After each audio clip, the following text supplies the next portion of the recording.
Smart મીટરનો ભડકો ડભોઈના સાઠોદમાં વીજ ગ્રાહકોનો ભારે આક્રોશ, મીટર તોડી પાડવાની ચીમકી આપી।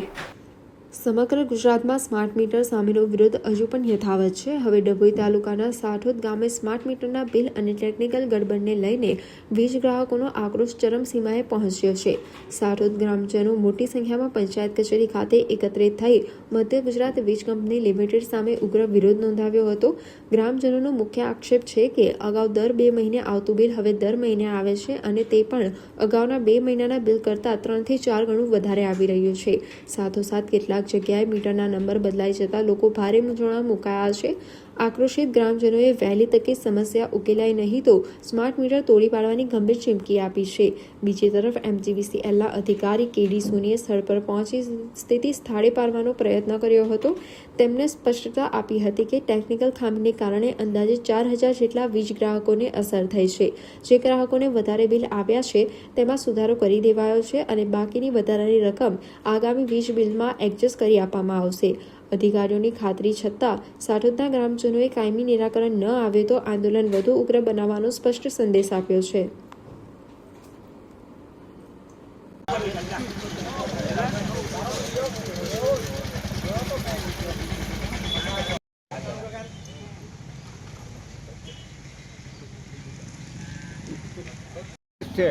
ડભોઈ તાલુકો સાઠોદ ગામ નવા મીટર આવ્યા પછી અમારા બિલ આડેધડ આવે છે।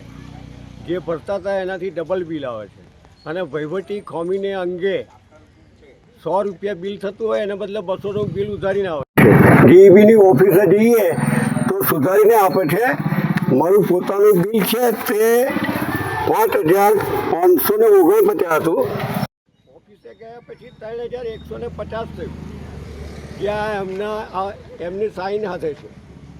એનું આટલી મોટી વહીવટી ખામી હોવા છતાં જે તે અધિકારીઓ એના તરફ ધ્યાન નથી આપતા, એ વાત 100% છે, બરાબર। અને સરકાર એવું કહે કે અમે પ્રજાના લાભમાં કરીએ છીએ। અમે તો એવું જોયું છે કે જય જોયો અને આયા પછી કશું કર્યું નથી। અમારે બુલેટ ટ્રેનની જરૂર નથી, અમારે જનતા ટ્રેનની જરૂર છે। અમારે એક્સપ્રેસ હાઈવેની જરૂર નથી, અમારે સામાન્ય રોડની જરૂર છે। આ મીટરના તાત્કાલિક નહીં તો મીટરો ભાગી કાઢવાનો પ્રોગ્રામ અમે એક દિવસ કરવાના છે, જે DEB ખબર આપીશું અને જે એમને એ ખબર બંદોબસ્ત કરવો હોય તે કરે। સામૂહિક રીતે બધા આખા ગામના મીટરો ભાગી કાઢવાના છે।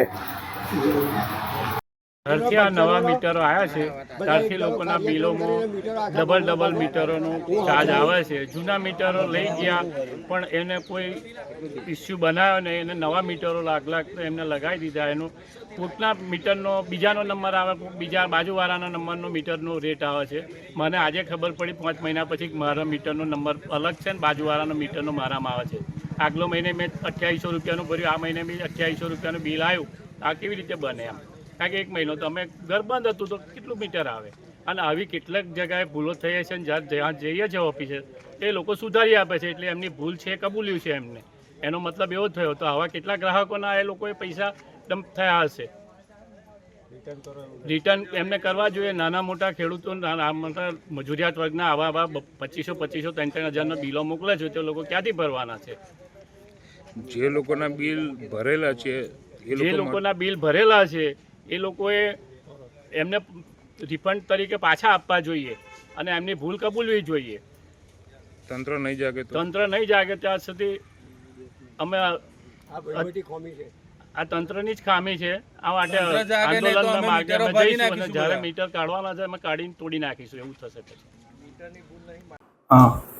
આજ રોજ મધ્ય ગુજરાત વીજ કંપની લિમિટેડ ડભોઈ રૂરલ દ્વારા જૂન મહિનામાં જે ગ્રાહકોને લાઇટ બિલો આપવામાં આવ્યા છે એ ગ્રાહકોના રૂટ કોડ ચેન્જ થવાના હિસાબે એમના બિલોમાં ઇલેક્ટ્રિસિટી ડ્યુટી, જેને આપણે ED તરીકે દર્શાવે છે, એમાં થોડીક ગણનામાં અચોકસાઈ થયેલી છે।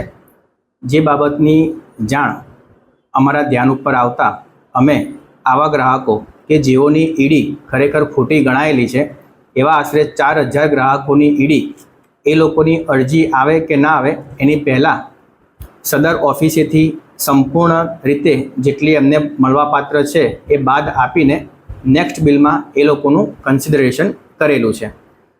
જે કોઈ બિલમાં ઈડી ખોટી ગણાયેલી હોય એને ઓફિસે પણ આવવાની જરૂર નથી.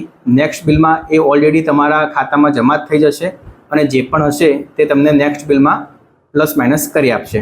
એટલે આવા જે બિલ વધારાને લઈને કોઈ પણ જાતનું પેનિક લેવું નથી. આમાં સિસ્ટમના ભૂલના હિસાબે આ ઇસ્યુ થયેલી છે, જે ઓફિસના ધ્યાન ઉપર આવતા એને અત્રે દ્વારા સુધારી દેવામાં આવેલ છે.